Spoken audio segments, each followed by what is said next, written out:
Let me tell you a story, but it starts with this tweet.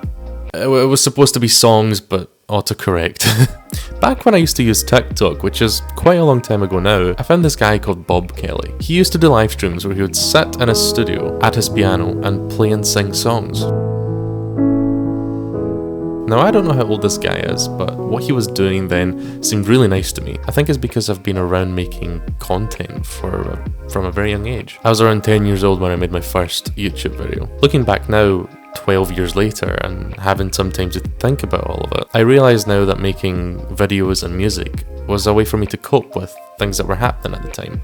But also, it was my creative outlet. I did a lot of gaming videos because I was inspired by YouTubers who did the same thing. Through that, it led me to discover Monstercat, which is the first time I discovered music I liked on my own without having like a parent input or the radio. I loved the early 2010s electronic music, and I never even thought about how it was made. I just kind of assumed that it was like a room with scientists or something like that that all got together and somehow made these things happen. Never questioned any of it. Even with some type of a musical upbringing, like my parents had a band together that they played at weddings and events. Electronic music of that type was so new to me and so exciting. Sometime later, I remember being in one of the music classrooms in high school, and it was my first year there, so everything was new. I was around 12. I walk in and this guy's playing a track that sounded so similar to the stuff that I've heard on Monstercat then, and I immediately asked him how he made it. He didn't say much, but he did say to look up a program called FL Studio, and I did.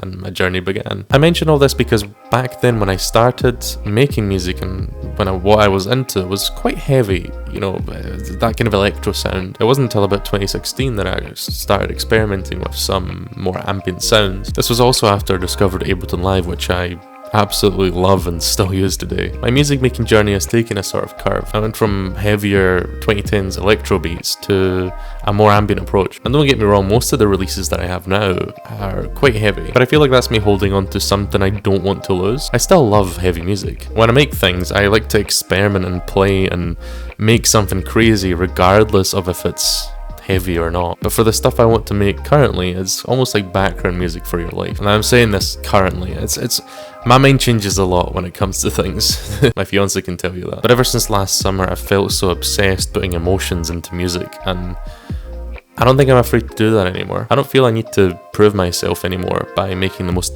extreme, amazing, you know, complex track that I've ever made. I can take a step back and focus on how it feels to me, which I've done a lot of in the past. I've just never had the guts to release most things like that, and that's why I posted that tweet that you saw at the beginning. By the way, there's absolutely nothing wrong with heavier music and stuff like that. This is not an attack. It's purely based on my personal experience, and so I feel like Bob Kelly, through his musical live streams, give me almost like a glimpse into what I might like my future to be like. How cool does it sound to go through your whole life? Let's say you're 60 plus, right?